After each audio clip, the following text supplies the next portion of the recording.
Hello guys, welcome to my channel. In this vlog, I am going to describe how to fill up IMM 5710 form for Tier to Peer Pathway Open Work Permit. In last vlog, I described you how to apply Open Work Permit under Tier to Peer Pathway. So please guys go through that vlog too before applying.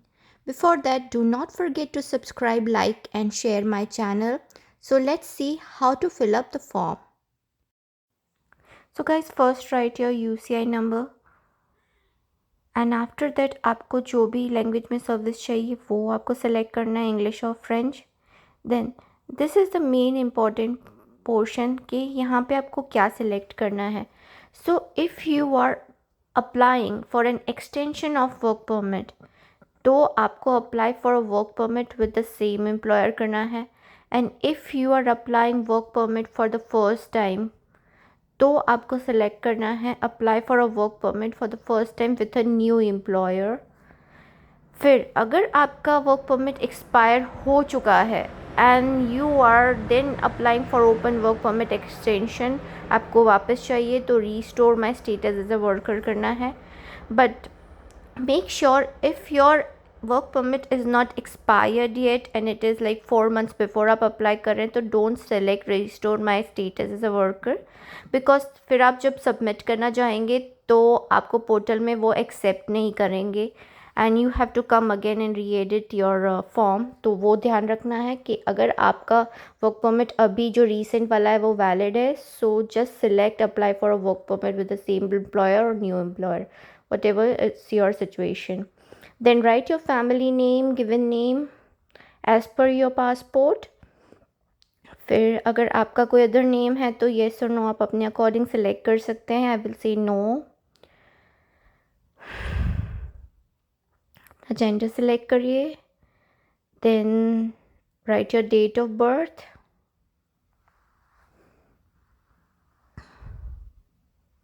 Then write your place of birth as per your passport. Then write your country name.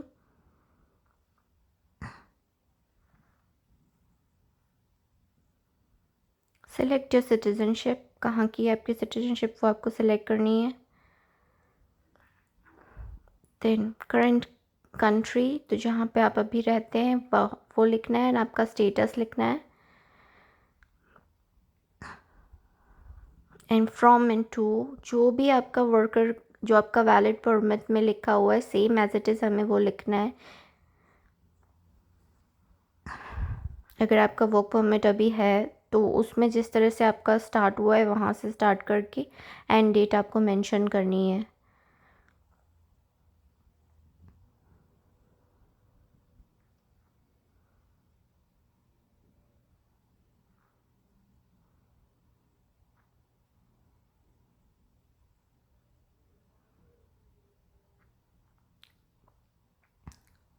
Guys इसमें आप ध्यान रखिए कि starting का जो मेरा first इससे पहले वाला व्लॉग है वो आप देख सकते हैं कि आपको क्या क्या फिलअप करना है. तो मेक श्योर कि आप वो व्लॉग पहले देखिए एंड फिर ये फिलअप करिए फॉर्म. यहाँ पे आपको लिखना है your current marital status. Then have you previously been married, तो आपका जो भी है वो लिखना है आपको. लैंग्वेजेस, नेटिव लैंग्वेज लिखनी है यहाँ पे आपको कि आपकी नेटिव लैंग्वेज कौन सी है. तो आई विल सेलेक्ट हिंदी. आपकी जो भी लैंग्वेज है आप वो सिलेक्ट कर सकते हैं. इसमें are you able to communicate in English और French, so I will select English. some people can speak both language, so they have to select both of the language. then write your passport number. आपका जो भी passport number है आपको वही लिखना है. and then write your country जिसने issue किया है वैसे ही आपको लिखना है. so I will select India.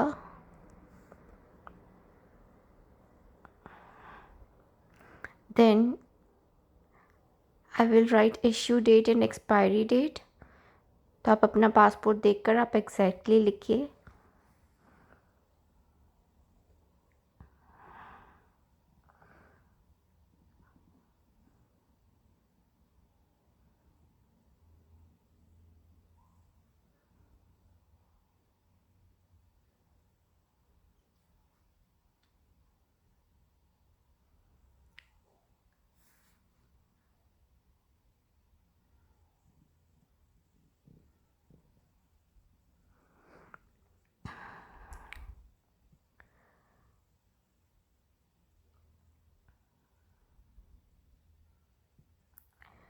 So do you have a national identity document? I will say no.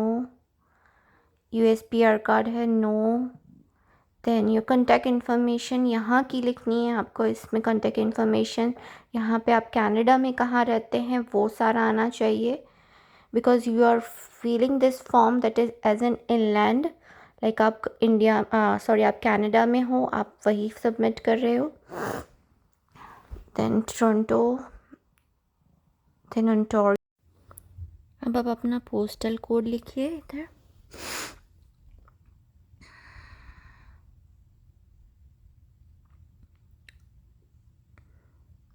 Then residential address would be same as current mailing address. तो आप क्योंकि आपके डॉक्यूमेंट्स उसी पे आएंगे and you are selecting yes, then have to write your contact number. Select cellular, आपका mobile phone number है इसलिए. Then whatever your contact number is, you have to write it.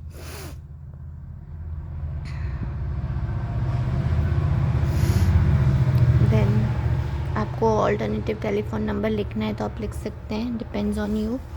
Right your email ID.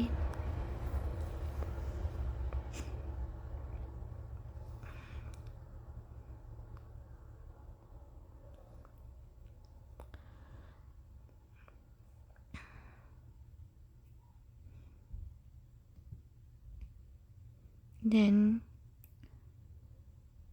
आपको select करना है coming into Canada. आप Canada कब आए थे, डेट ऑफ एंट्री, एंड कहाँ पर कौन से एयरपोर्ट पे आए थे वो आपको मेंशन करना है यहाँ पे.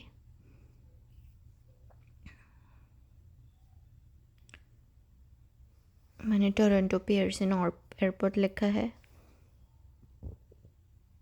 The original purpose for coming to Canada, आपका जो भी पर्पस था व्हेन यू केम हियर, आपने जो आईआरसीसी को बोला था आपको वो सिलेक्ट करना है. Now details of intended work in Canada.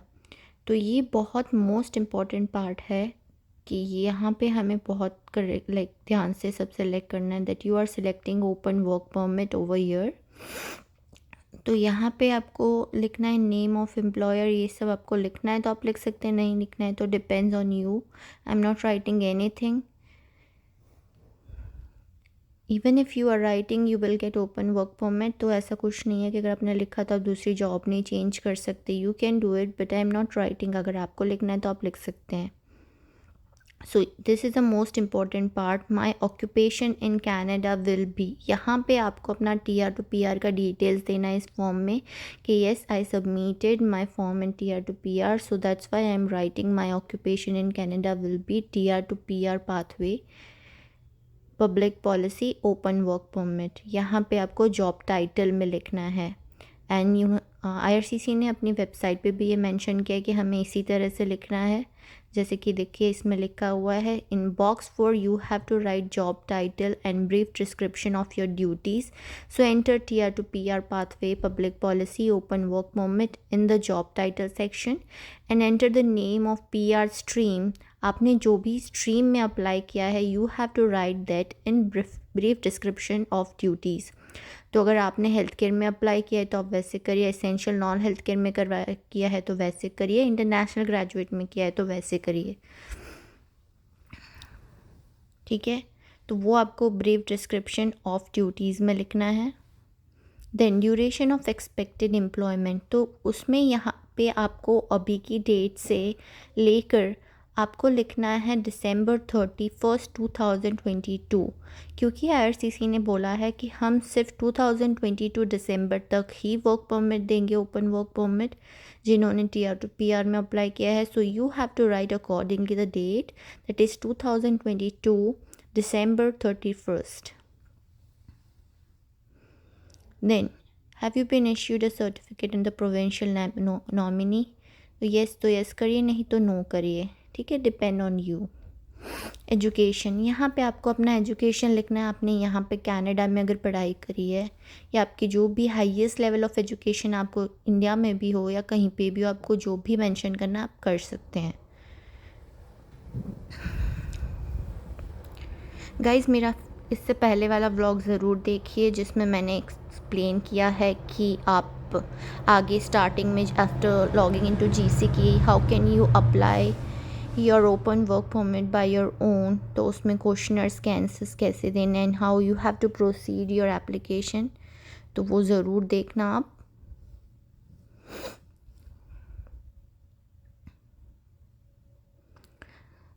Right your date, जब भी आपने कोर्स स्टार्ट किया है, whatever it's yours date, सो आप वैसे लिख सकते हैं।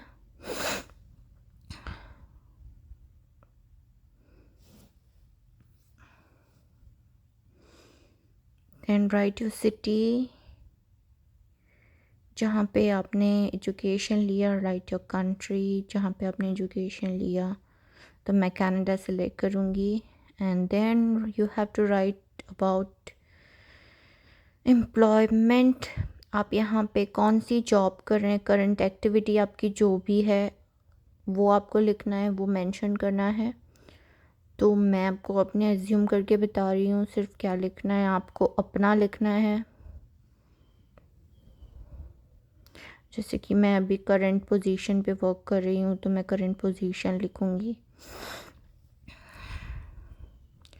कंपनी का नाम लिखूँगी, फैसिलिटी का नाम लिखूँगी, एंड जहाँ से मेरा ये जॉब स्टार्ट हुआ है वहाँ के ईयर से लेकर मैं जहाँ पे एंड मतलब अभी टिल डेट, अभी तक का डेट लिखूँगी, दैट मीन्स रीसेंट मंथ।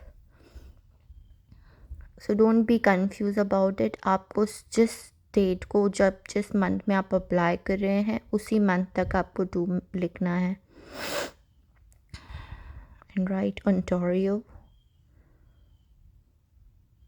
फिर आपका जो भी प्रीवियस एक्टिविटीज़ है वैसे भी आप अपने तरीके से आप लिख सकते हैं। देन बैकग्राउंड इन्फॉर्मेशन में आपका आपको जो भी है आप पढ़ के आप सिलेक्ट कर सकते हैं।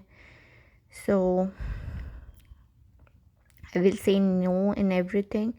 अगर आपका कभी वीज़ा रिफ्यूज़ हुआ है कनाडा से तो यू हैव टू से येस, बट अगर नहीं हुआ है तो नो करिए, सब पढ़ के अच्छे से फिर ही सिलेक्ट करना है आपको।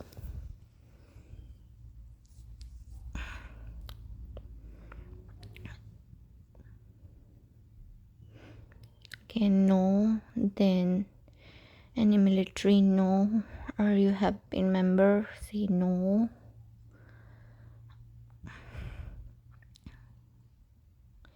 And this is also no. Then after you have to select, do you consent to be contacted by IRCC, say yes, आपको IRCC contact करे, and then you have to just sign this form. This would be like online validity.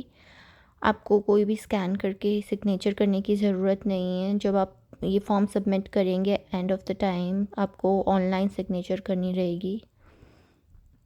Just after this write date and valid date. Okay guys, thank you so much. अगर आपको मेरा ये vlog अच्छा लगा हो and it is helpful to you all guys, please like it, share it and subscribe it. Please let me know in comments box अगर आपको कहीं पे भी कन्फ्यूजन फील हो रहा है। मैं जल्दी से जल्दी आपको हेल्प करने की कोशिश करूँगी। Thank you so much. Do not forget to subscribe it, do not forget to like it. Thank you so much. Take care.